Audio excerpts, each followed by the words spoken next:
श्री सद्गुरु महाराज की जय।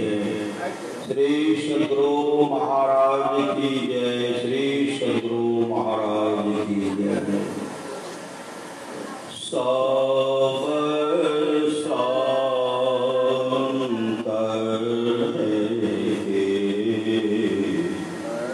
बलि बलिहारी बलि बलिहारी बलि बलिहारी सब संत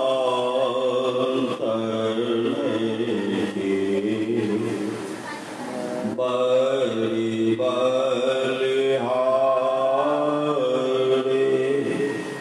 उनकी स्तुति कही की जय। मोरी मति अति नीच अनारी सब संत बलि बलिहारी दुख भांजन भाव फालन गांजन ज्ञान ज्ञान जगोपकारी वेदो ध्यान विधि नाद ध्यान विधि सरल सरल जग में परचारी सब संत बलि बलिहारी धनि रे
नर सिरधारे भजत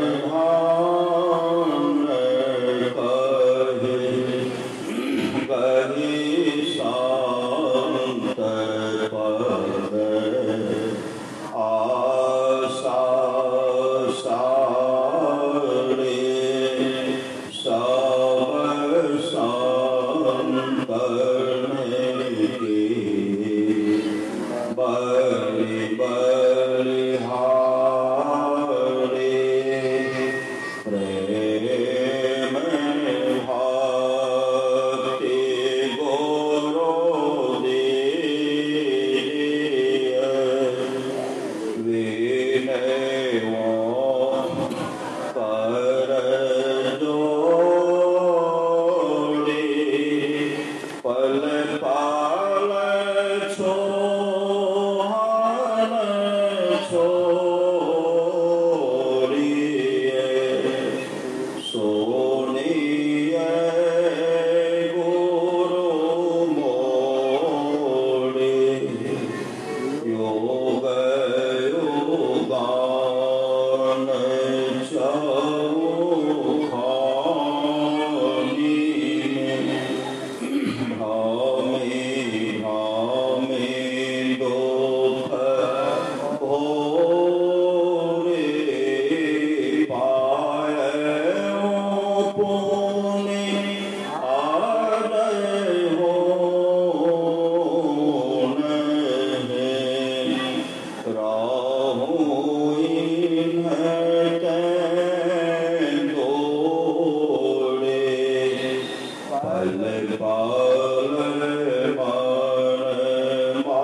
श्री सद्गुरु महाराज की जय।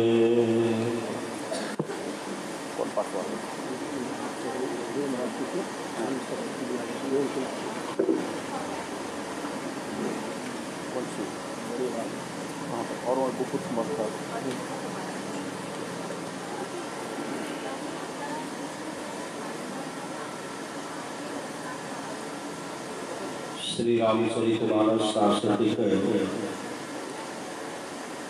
सप्तम सोपान उत्तरकांड।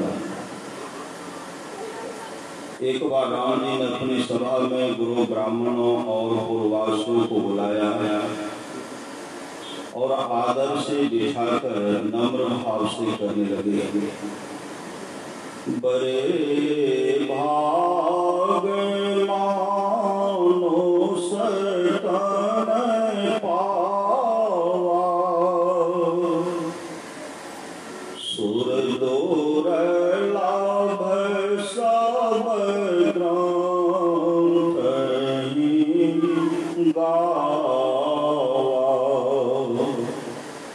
बड़े भाग से मनुष्य का शरीर मिलता है। सब ग्रंथों ने कहा है कि यह देवताओं को दुर्लभ है। साधन धाम मोक्ष कर द्वारा, पाई न जेहि परलोक संवारा। यह शरीर साधनों का घर और मोक्ष का द्वार है। इसे पाकर जिसने परलोक मुक्ति को नहीं सुधारा, सो पर दुख पावई। सिर धोने धोने पछताई,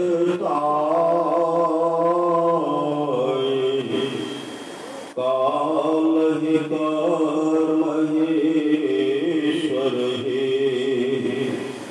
मिथ्या दोष लगाए।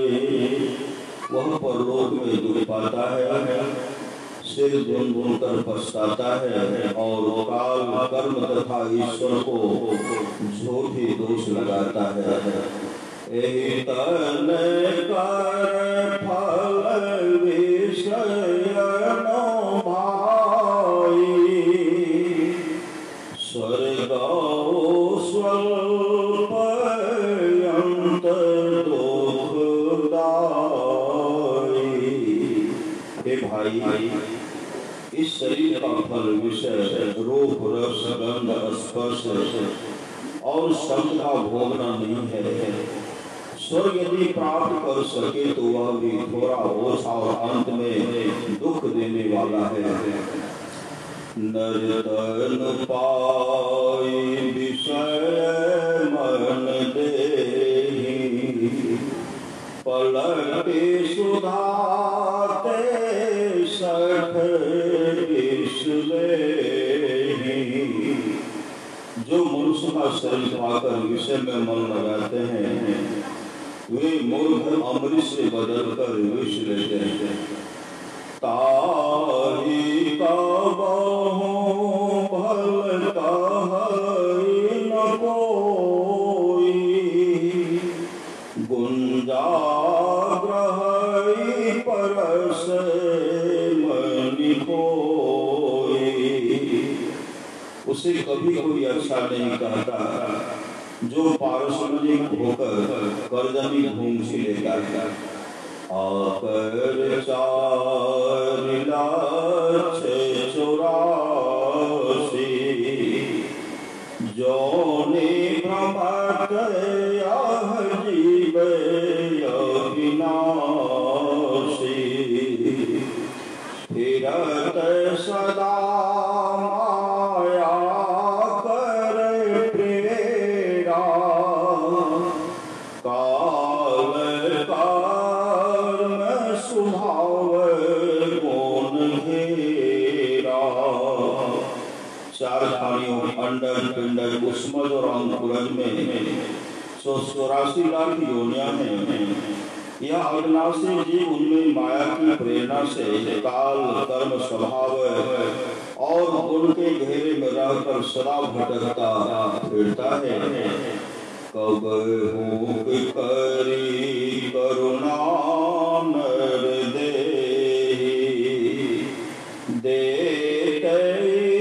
सबिनो है तो सने। और कारण से निकलने वाले ईश्वर कभी दया करके जीव को मनुष्य का शरीर देता है।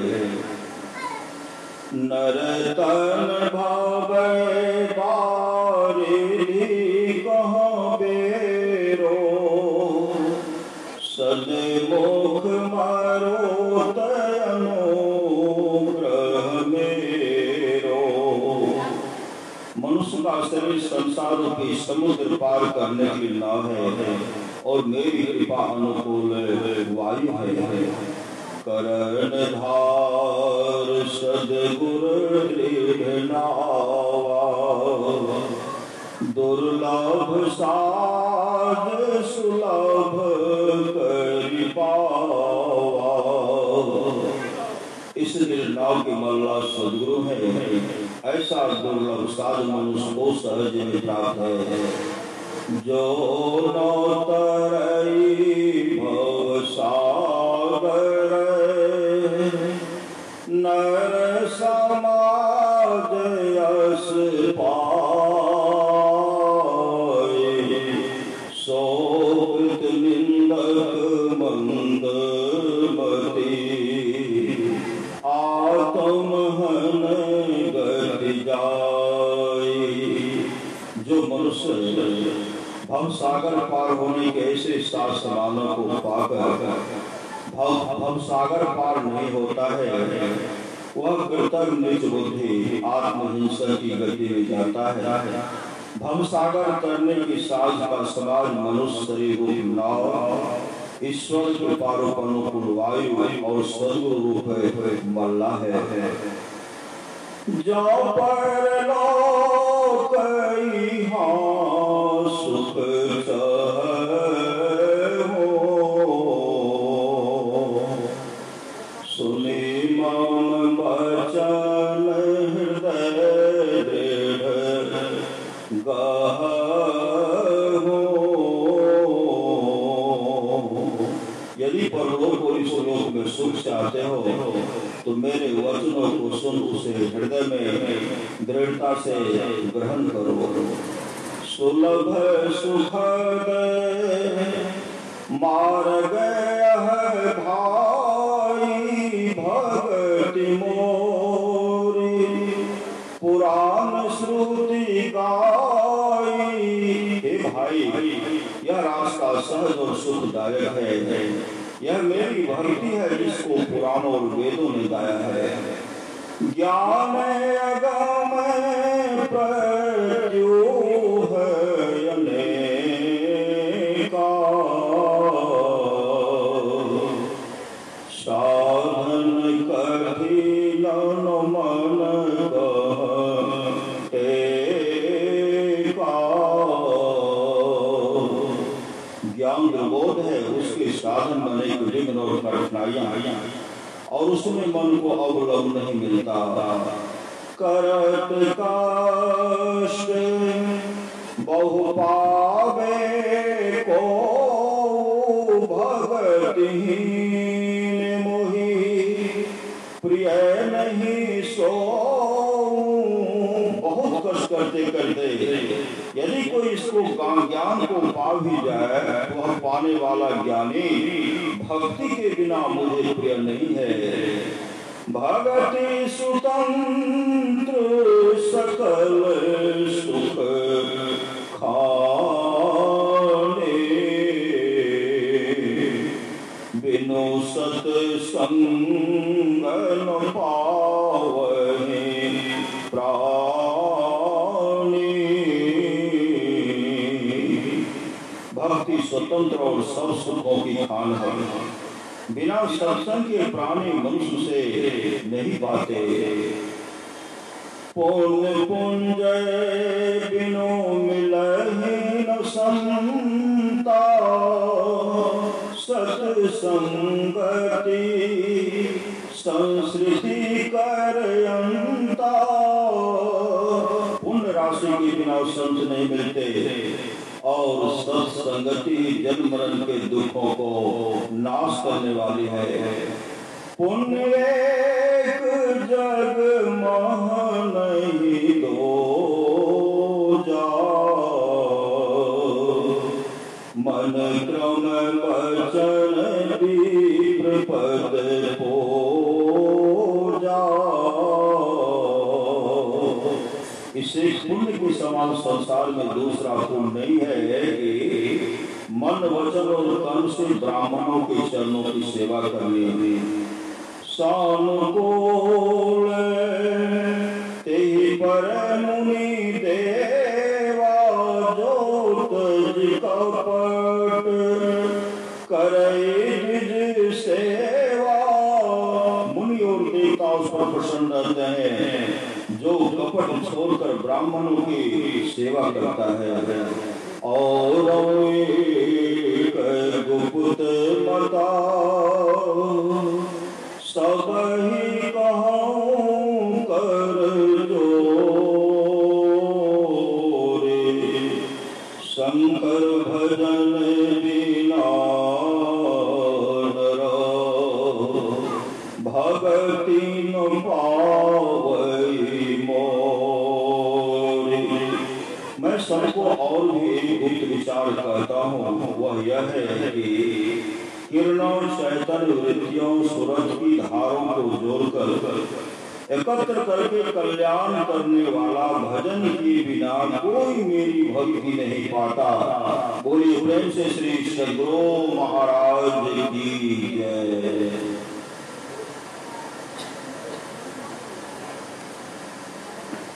मुक्ति और उसकी साधना।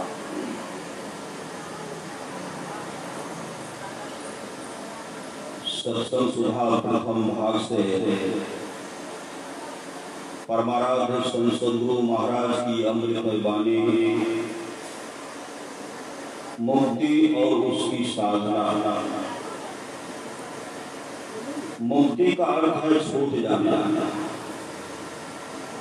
किससे छूट जाना? शरीर और संसार से। जब शरीर और संसार से छूट जाए तब मुक्ति है। शरीर और संसार का आपस में बड़ा संबंध है। जितने तत्वों से संसार बना है उतने ही तत्वों से शरीर भी बना है। तत्वों के स्थूल सूक्ष्म भेद से जितने ही शरीर के तल हैं, संसार के भी उतने ही तल हैं। शरीर को पिंड तथा संसार को ब्रह्मांड कहते हैं। शरीर को पिंड तथा संसार को ब्रह्मांड कहते हैं। शरीर के जिस तल पर जब जो रहता है, संसार के भी उसी तल पर तब वह रहता है। शरीर पिंड के जिस तल को जब जो छोड़ता है, संसार ब्रह्मांड के भी उसी तल को तब वह छोड़ता है। इससे यह जानने में आता है कि अगर शरीर के सब तलों को कोई छोड़े तो संसार के भी सब तलों को वह छोड़ेगा। लोग अगर समझे कि मरने पर शरीर से छूटता है तो संसार भी छूट जाता है, तो जानना चाहिए कि साधारण मृत्यु से किसी की मुक्ति नहीं होती। यह एक स्थूल देह देखने में आती है, किंतु इसके भीतर तीन और शरीर हैं जिन्हें सूक्ष्म कारण तथा महाकारण शरीर कहते हैं। ये चारों शरीर जड़ हैं। इनके भीतर भी एक और शरीर है जिसको चेतन शरीर कहते हैं। कबीर साहब तो 6 प्रकार के शरीर मानते हैं, जैसे उनके इस शब्द से ज्ञात होता है साधो। 6 प्रकार की देह, स्थूल सूक्ष्म कारण महाकारण केवल हंस की नहीं, अर्थात 6ठा शरीर हंस का मानते हैं। किंतु चारों शरीरों से छूट जाए तो जरा वरण से छूट जाता है। साधारण मृत्यु में केवल एक स्थूल शरीर छोड़ता है, किंतु इसके अंदर में 3 और जड़ शरीर रह जाते हैं, जिससे फिर स्थूल शरीर हो जाता है। जैसे वृक्ष के कट जाने पर अगर जड़ मजबूत है तो पुनः वृक्ष उग आता है। कैसे विश्वास करें कि 5 शरीर हैं? तो हम देखते हैं कि यह स्थूल शरीर है, किंतु किसी भी स्थूल का बनना तब तक संभव नहीं है जब तक सूक्ष्म न हो, अर्थात बिना सूक्ष्म के स्थूल नहीं हो सकता है, और सूक्ष्म भी बिना कारण के नहीं हो सकता। इस घर में आप लोग हैं, यह स्थूल है, किंतु यह स्थूल घर तब तक नहीं बना जब तक इसका चित्र पहले मन में नहीं आया। पहले मन से बनता है, पीछे कागज पर नक्शा खींच लेते हैं, फिर घर बनता है। बिना कारण के कार्य नहीं होता, इसके बिना सूक्ष्म नहीं बनता। कारण भी एक ही हो तब तो अनेक कारण। इस तरह सब कारणों को एकत्र कर देखें तो वही महाकारण कहलाता है। संसार में कारण उत्पन्न होते जाते हैं और घर बनते जाते हैं। एक बर्तन बनाने में जितनी मिट्टी लगती है वह एक बर्तन का कारण है। सब बर्तनों का कारण वही नहीं है। एक बर्तन के कारण रूप मिट्टी से असंख्य बर्तनों के कारण, अथवा सब बर्तनों के कारण की मिट्टी अवश्य अत्यंत अधिक होगी। उसके अतिरिक्त समस्त भूमंडल की मिट्टी जो कार्य रूप होने से बची रहती है, कितनी अधिक जानने में आती है। यही महाकारण का स्वरूप है। महाकारण त्रय गुणमयी, साम्यावस्था धारणी, मूल प्रकृति। कारण 2 होते हैं, एक उपादान, दूसरा निमित्त कारण। कुम्हार निमित्त कारण है और मिट्टी उपादान कारण है। सृष्टि का निमित्त कारण परमात्मा है। जिससे सृष्टि बनती है उसे उपादान कारण कहते हैं। यही महाकारण है। साम्यावस्था धारणी कहने का अर्थ है जिसमें उत्पादक शक्ति, पालक शक्ति तथा विनाशक शक्ति, अर्थात रजोगुण, सतोगुण और तमोगुण, ये तीनों शक्तियां समान हो। इन तीनों से खाली संसार का काम नहीं है। मूल प्रकृति त्रैगुणमयी होती हुई भी इसकी प्रथमावस्था सम अवस्था में है। रज सत्व तम तीनों बराबर रहने से कुछ बनता नहीं है। जब तक किसी की शक्ति में कम व बेशी नहीं, तब तक तीनों सम शक्ति है। इसलिए तब तक मूल रूप में कोई हलचल नहीं है। जैसे 3 पुरुष बराबर जोर वाले हों और एक रस्सी में 3 छोर हों, तीनों पुरुष एक छोर लेकर नीचे खींचे तो कोई हलचल नहीं होगी। मैं एक हूँ, अनेक हो जाऊं। जब ईश्वर की एक मौज होती है, जब ईश्वर की यह मौज होती है, तब उस प्रकृति में उनकी मौज रूपी वेग से उसके जिस भाग में ठोकर लगी, उस भाग में अस्थित त्रैगुण में से किसी में उत्कर्ष था, किसी में अपकर्ष हुआ और वह भाग कंपित हो गया। यही कंपित भाग कारण रूप है जिसने पिंड ब्रह्मांड बनते हैं। कुम्हार संसार से मिट्टी लेकर बर्तन बनाता है, किंतु संसार की मिट्टी का अंत नहीं होता। आशा यह है कि अनेक पिंड ब्रह्मांड बनते रहने पर भी साम्यावस्था धारणी मूल प्रकृति का संपूर्ण मंडल कारण और कार्य रूप नहीं बना, बल्कि कारण और कार्य रूप बनने से वह कितनी अधिक बची हुई है इसकी माप कोई बतला नहीं सकता। यही महाकारण है। उस कंपित भाग से जो कुछ बना वह सूक्ष्म है, उससे फिर यह स्थूल जो हम लोगों का शरीर है, इन चारों से जो छूट जाता है वह मोक्ष प्राप्त करता है। शरीर के जितने तल हैं संसार के भी उतने ही तल हैं। जागृत अवस्था में शरीर के जिस तल पर रहते हैं या काम करते हैं, संसार के भी उसी तल पर रहते हैं या काम करते हैं। जागृत अवस्था से स्वप्नावस्था में जाते हैं। इन दोनों अवस्थाओं के बीच में तंद्रा अवस्था होती है। उस समय क्या होता है, बाहरी बातों को भूलते जाते हैं, हाथ पैर कमजोर होने लगते हैं, इनकी शक्ति भीतर की ओर खींचती जाती है, शरीर का ख्याल भूलते जाते हैं, संसार से भी बेखबर होते जाते हैं। इससे मालूम होता है कि अस्थूल शरीर के अस्थूल तल से दूसरे तल पर चले जाते हैं। इसलिए अस्थूल संसार के भी अस्थूल तल को छोड़कर दूसरे तल पर जाते हैं। इसलिए शरीर के सब तलों को जो पार करें तो ब्रह्मांड के भी सब तलों को पार कर लेंगे। जिसने पिंड को जीता उसने ब्रह्मांड को भी जीता। पिंड से तब तक नहीं छूटता जब तक कि मैं सुखी हूँ, दुखी हूँ, करता हूँ, भोगता हूँ, यह न छूटे। जागृत या स्वप्न में यह नहीं छूटता। नशे में, क्लोरोफॉर्म में यह थोड़ी देर के लिए नहीं जानता, किंतु कुछ देर के बाद जानता है मैं करता हूँ, भोगता हूँ, सुखी हूँ, दुखी हूँ।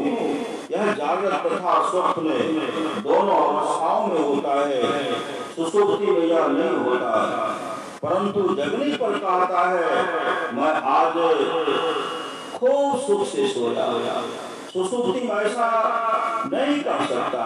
ऐसा क्यों होता है? तीन अवस्थाओं में तीन प्रकार का बोध क्यों होता है? तीन अवस्थाओं में तीन अवस्थाओं में रहते हैं। स्थान भेद से अवस्था भेद होता है, अवस्था भेद से ज्ञान भेद होता है। इस तन में मन कहाँ बसे, निकल से जाए के ठौर, गुरु गम है तो परिख ले, नातर कर गुरु और नैनो माही मन बसे, निकल से जाए नो ठौर। सतगुरु भेद बताया सब संतन सिर मोर कम नेत्रस्थं जागृतं विद्याकंठे स्वप्नं समावेशित सुसुप्तं हृदयस्थं तु तुर्यं मूर्धं संस्थितम्। ब्रह्मोपनिषद। तीनों अवस्थाओं से ऊपर जाए तब मैं सुखी हूँ, दुखी हूँ, करता हूँ, भोगता हूँ, मिट जाएगा। जागृत से स्वप्न और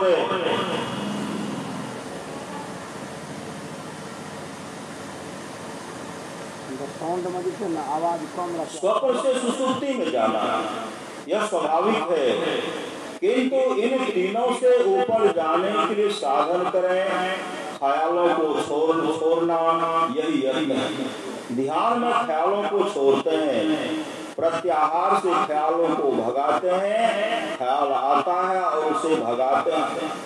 इस युद्ध में जो हार गया वह पस्त हो जाएगा तथा कायर कहलावेगा, किंतु इस लड़ाई में जो जीत जाएगा वह सूर कहलावेगा।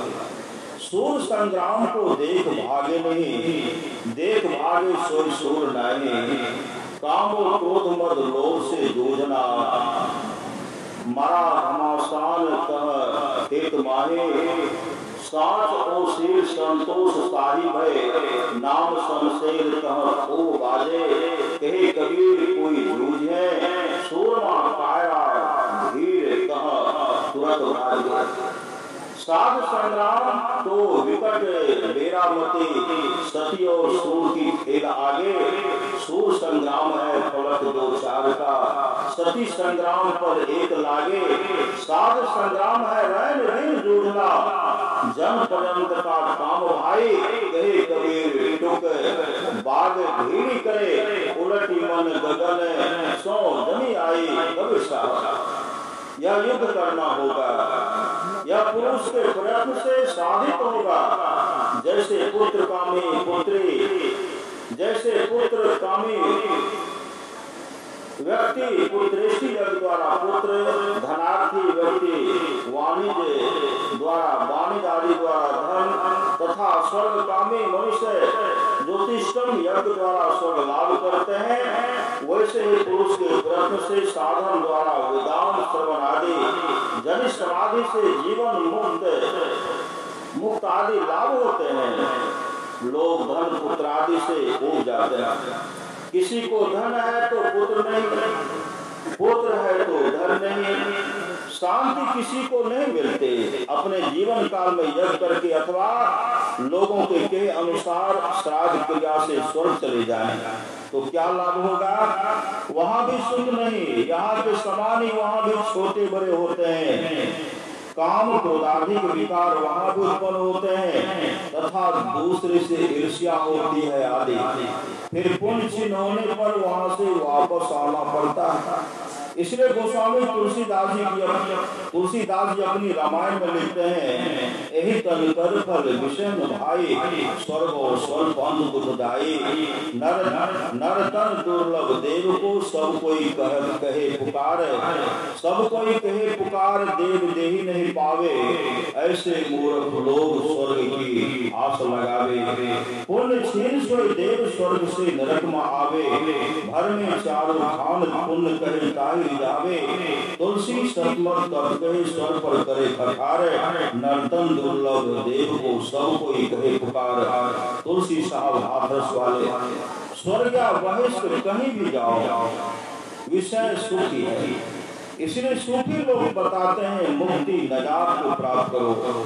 स्वर्ग के राजा कोई भी विषय सुख से तृप्ति नहीं, स्वर्ग के राजा को भी विषय सुख से तृप्ति नहीं, उस राजा के गुरु बृहस्पति को भी विषय से तृप्ति नहीं हुई, ऐसी कहानी। वहां भी काम क्रोधाधिक विकार सब के सब रहते हैं। अंतर यह है कि वहां विषय सुख अल्पास में प्राप्त होते हैं, विषयानंद से कोई तृप्त नहीं हुआ, होने की संभावना भी नहीं। इसलिए नित्यानंद जो सदा एक सा रहे उसको प्राप्त करे। इसीलिए मुक्ति का प्रयोजन है। मुक्ति जीवात्मा की होगी जब यह अकेले होकर रहे, जब केवल अपने आप ही रहे। जहाँ इंद्रियां नहीं है वही आत्म स्वरूप की प्राप्ति होती है जो निर्विषय है। इसी में नित्यानंद है, इसी के लिए मोक्ष का प्रयोजन है। शरीर छोड़ने पर मुक्ति होगी ऐसा नहीं, पहले जीवन मुक्ति होगी, पीछे विदेह मुक्ति। जीवन मुक्त सो मुक्ता हो, जब लग जीवन मुक्ता नहीं, तब लग दुख सुख मुक्ता हो। कबीर साहब, जीवत छूटे देह गुणे जीवत मुक्ता होए, जीवत काटे कर्म सब मुक्ति कहावे सोई दादू साहब।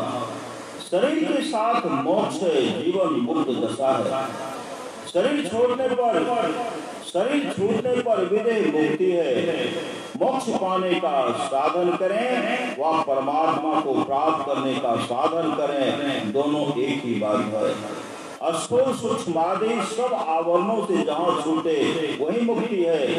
जिमी फल बिनु जल रहिन सकाई, कोटि भांति को करे उपाय, तथा मोक्ष सुख सुनु खबराई, रहि न सकै हरि भगति बिहाई।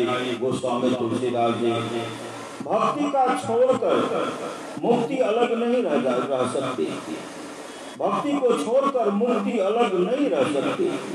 राका पति सोरस वही तारा गण समुदाय, सकल गिरन तब लाइए बिनु रवि राति न जाए। ऐसे ही बिनु हरि भजन खगेशा, मिटहि न जीवन खेल कलेशा। श्रवण ज्ञान के बाद मनन ज्ञान, फिर निधि ध्यासन ज्ञान और तब अनुभव ज्ञान। श्रवण ज्ञान कहते हैं सुनने को, मनन ज्ञान कहते हैं सुने हुए विषयों को विचारने को। निधि ध्यासन ज्ञान कहते हैं सुने तथा विचारे हुए विषय को अमल में लाने को, अर्थात उसकी प्राप्ति के लिए यत्न करने को, तथा अनुभव ज्ञान प्रत्यक्ष ज्ञान को कहते हैं जिसके बाद और कोई ज्ञान नहीं है। श्रवण ज्ञान अग्नि के समान है जो माया रूपी जल बरसने पर बूझ जाए। मनन ज्ञान बिजली के समान है, यह जल से तो नहीं बूझता किंतु यह चंचल है, इसमें अस्थिरता नहीं है।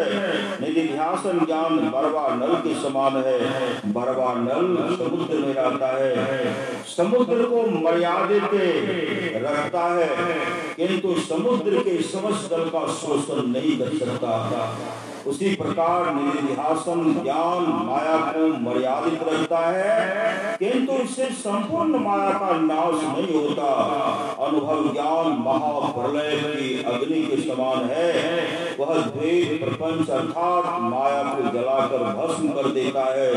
अनुभव ज्ञान पूर्ण समाधि में होता है, प्राप्त होता है। अनुभव ज्ञान पूर्ण समाधि में प्राप्त होता है, तुर्य अवस्था से परे अर्थात तुर्यावस्था में, तुर्यातीत अवस्था में जहाँ ज्ञान ज्ञाता ये त्रिकुटी का लय है, वहाँ पूर्ण समाधि है। यह अवस्था प्राप्त करने वाले पुरुष की सदा सहज समाधि अवस्था बनी रहती है। साधो सहज समाधि भली, गुरु प्रताप जा दिन से जागे, गुरु प्रताप जा दिन से जागे, दिन दिन अधिक चली, जहाँ जहाँ डोलो सो परिक्रमा, जो कुछ करो सो सेवा, जब सोवो तब करो दंडवत पूजो और नो देवा, कहो सो नाम सुनो सो सुमरन, खाओ पियो सो पूजा, गिरह गुजार एक सम देखो, गुरह गिरह गुजार एक सम देखो, भाव मिटावो दूजा, आँख न मुंदो कान न रुंधो, तनिक कस नहीं धारो, खोले नैन पहचानो हंसी हंसी, सुंदर रूप निहारो, शब्द निरंतर से मन लागा, मलिन वासना त्यागे, उठत बैठत कबू न छूटे ऐसी तारी लागे, कहे कबीर यह मुनमुनि रहने शोक पर गट कर गाए, दुख सुख से कोई परे परम पद तेरी पद रहा समाई। यही अप्रोक्ष ज्ञान है, यही अनुभव ज्ञान है, इसी से तृप्ति हो सकती है। इसके अतिरिक्त कितना हो पढ़े लिखे, बड़े व्याख्यान दे, किंतु यह अवस्था नहीं आ सकती। चित्त वृत्तियों के या ख्यालों के रोकने के विषय में अब विशेष प्रकाश डाला जाता है। द्विबीजे चित्त वृक्षस्य प्राण स्पंदन वासने, एक अस्मिश्चः तयो छिले क्षिप्रं द्वे अपि नश्यतः। अर्थ चित्त रूपी वृक्ष के दो बीज हैं, प्राण स्पंदन और वासना। इन दोनों में से एक के छिन्न हो जाने से दोनों ही नाश को प्राप्त होते हैं। व्याख्या जैसे एक बीज में दो दालें होती हैं, उसी प्रकार चित्त के बीज की दो दालें प्राण स्पंदन और वासना है। इसमें एक तो प्राण, दूसरा प्राण वायु, दो बातें हैं। फेफड़े में संकोचन विकासन होता है, इसी से श्वास प्रश्वास की क्रिया होती है। संकोचन विकासन की जो शक्ति है वह प्राण है। चेतन शक्ति ही प्राण है, फेफड़े से इसको विशेष संबंध है। जिस वायु को प्राण से संबंध हो उसे प्राण वायु कहते हैं। यह प्राण स्पंदन को बंद करने के लिए कहा गया है। यह कैसे होगा? किसी हिलती हुई चीज पर आप बैठे, अगर आप में विशेष शक्ति नहीं रही तो आप भी हिलिएगा, किंतु आप में विशेष शक्ति हो तो हिलती हुई चीज को भी आप बैठा देंगे। इसी प्रकार वायु का हिलना बंद हो सकता है, रुक सकता है। वायु को सम रखना अर्थात सुषुम्ना में वायु को रखना। जो श्वास को नासापुर के भीतर रखता है तो उसको ध्यान अच्छा लगता है। प्राण को सम करने में रेचक, पूरक आदि जो क्रिया की जाती है वह अगर विहित रूप से की जाए तब तो ठीक है, नहीं तो तथा सिंहो गजो जागरो भवे दुष्टः सने सने तथैव सेवितो वायुरन्यथा हन्ति साधकं शाण्डिल्योपनिषद। अर्थात जैसे सिंह, हाथी और बाघ धीरे धीरे काबू में आते हैं, उसी तरह प्राणायाम वायु का अभ्यास कर वश करना भी किया जाता है। प्रकारांतर होने से वह अभ्यासी को मार डालता है। दूसरी बात, केवल ध्यानाभ्यास से प्राण स्पंदन का निरोध हो जाएगा। वासना आती है, हटाते हैं। चित्त वृत्ति भागती है, उसको संभाल कर स्थिर रखते हैं। यही बारंबार की जो कोशिश होती है, इसी को प्रत्याहार कहते हैं। इसी को बारंबार करते करते कुछ न कुछ काल अवश्य ठहरेगा, यह धारणा होगी, तथा जब धारणा देर तक रहेगी वही असली ध्यान होगा। यह ध्यानाभ्यास निरापद है, किंतु प्राणायाम सापद है। किसी बात को मन लगाकर सोचिए तो सांस की गति मंद पड़ जाती है। कोई चंचल काम करने पर, काम क्रोधाधिक से उत्तेजित होने पर श्वास की गति तीव्र हो जाती है। मन की अस्थिरता में श्वास भी अस्थिर होता है। मन को कितनी दूरी पर अस्थिर करने से प्राण की गति रुकती है, यह भी लिखा है। द्वादशांगुल पर्यन्ते नासाग्रे बिंदे मरे संविद दृषि प्रसाम्याज्ञान प्राण स्पंदो निरुध्यते। सांडिल्योपनिषद अर्थात जब ज्ञान दृष्टि श्रद्ध चेतन वृत्ति नासागर से 12 अंगुल पर स्वच्छ आकाश में अस्थिर हो तो प्राण का स्पंद रुद्ध हो जाता है। इन दोनों प्राण स्पंदन बंद करने तथा वासना पर त्याग करने में जो अच्छा लगे कीजिए। अगर आपदा से लड़ना झगड़ना है तो प्राणायाम कीजिए, अगर लड़ना झगड़ना नहीं है तो ध्यानाभ्यास कीजिए। ततंग यदा न मनुते वरह और मनस्तात दो देती परमो पस पो मो प्रदा। अर्थात मन जब वासना विहीन होकर विषय को ग्रहण नहीं करता है तब मन का अस्तित्व नष्ट हो जाता है और परम शांति का उदय होता है। व्याख्या संकल्प विकल्प कारक ही मन है। जब मन गल गया या लीन हो गया तो शांति किसने होगी? वह पदार्थ जो मन से परे है, मन जिसे जान नहीं सकता, आप मन से परे हैं, आपको सर्व शांति प्राप्त होगी। मन बुद्धि चित्त अहंकार की है त्रिकोटि लग दौड़, जन दरिया इनके परे ब्रह्म सूरज की और दरिया साहब मारवारी।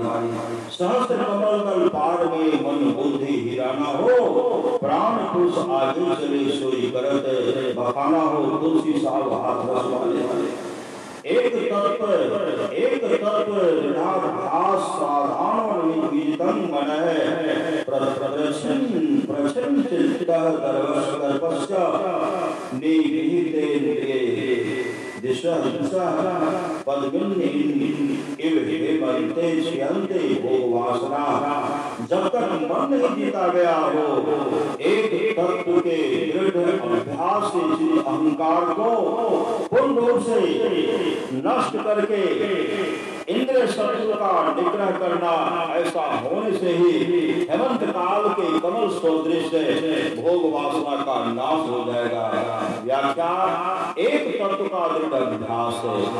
वह एक तत्व क्या है? चाहे कोई प्राणायाम करे तथा ध्यानाभ्यास करे, दोनों क्रियाओं में जप अनिवार्य रूप से करना ही पड़ता है, क्योंकि यह आरंभिक क्रिया है। इस जप से मन कुछ समेट पाता है। जब के लिए बहुत छोटा शब्द हो, शब्द जितना छोटा होगा उतना ही सिमटा होगा, और जितना बड़ा शब्द होगा उतना ही फैलाव होगा। तंत्र में एकाक्षर का ही जप करने का आदेश है, और वेद में भी यही अक्षर। कवि साहब कहते हैं पढ़ो रे मन होना मासी धन, अर्थात ओम नमः धन। तात्पर्य की सृष्टि इसी ओम से है, सबसे सृष्टि भी है। यह ओम त्रैमात्रिक है, इसलिए इस प्रकार की ओम लिखते हैं, इस प्रकार की ओम लिखते हैं। इसको इतना पवित्र और उत्तम माना गया। इस शब्द के बोलने का अधिकार अमुक वर्ण को ही होगा, अमुक वर्ण को नहीं। इतना प्रतिबंध लगाया गया कि बड़े ही कहेंगे। संतों ने कहा कौन लड़े झगड़े सतनामी को, कौन लड़े झगड़े सतनामी को।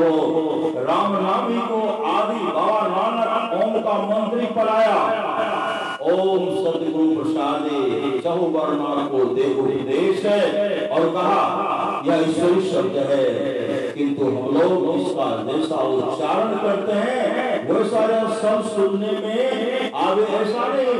यह तो आरोप किया हुआ शब्द है, जिसके मत में जैसा आरोप होता है, जैसे पंडित अपनी बोली में बोलता है, किंतु कोई उसे कुम और कोई उसी शब्द को एक आरोपित करता है, किंतु यथार्थ है इस ओम को लौकिक भाषा से लौकिक भाषा में नहीं ला सकते। यह तो अलौकिक शब्द है। इस अलौकिक शब्द को लौकिक भाषा में प्रकट करने के लिए संतों ने ओम कहा, क्योंकि जिस प्रकार वह अलौकिक ओम सर्वव्यापक है, उसी प्रकार यह लौकिक ओम भी शरीर के सब उच्चारण स्थानों को भरकर उच्चरित होता है। इस प्रकार का और दूसरा शब्द नहीं है जो उच्चारण के सब स्थानों को भरकर उच्चरित हो सके। इसी शब्द का वर्णन संत कबीर साहब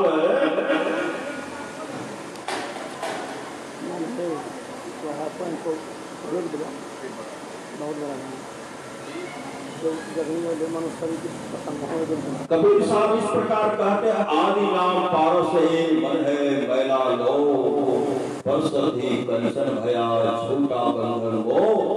शब्द शब्द सब कोई कहे वो शब्द दे, जिभ्या पर आगे नहीं निरखी परिधि कर दे। शब्द शब्द बहु अंतरा सार शब्द चित दे, जहाँ शब्द साहब मिले सोई शब्द गही ले। आदि श्री सदगुरु महाराज की जय। बहुत बड़ा